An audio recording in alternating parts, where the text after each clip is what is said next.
आदरणीय डाइरेक्टर साहब राम रमित राणा जुनको निर्देशनमा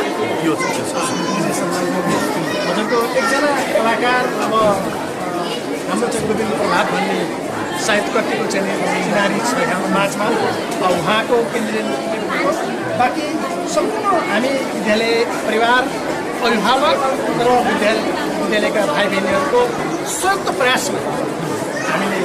यो चाहिँ स्वीकार भन्ने स्पेसल्ली विशेष के भन्दा यो सामाजिक सचेतनाको आधारलाई लिएर र एउटा चाहिँ अभिभावक र विद्यार्थी माझमा कस्तो किसिमको वातावरण हुनुपर्ने हुन्छ सायद मलाई लाग्छ यो यहाँको यो मुभी मैले हेर्न पाएको छैन मनिटर गर्नुसँग मौका हेर्नु छु र त्यसरी हामीलाई पाठ सिकाउँदैछ र यसबाट हामीले धेरै कुरो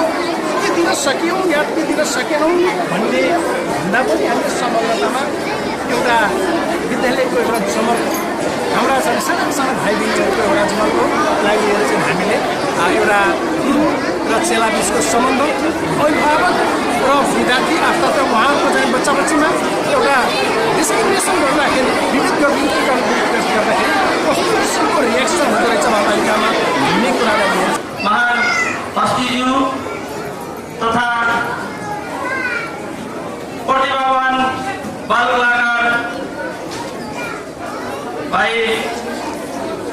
अशोक दर्जी र उहाँलाई यहाँसम्म पुर्याउन प्रमुख योगदान गर्नुभएका आदरणीय व्यक्तित्व र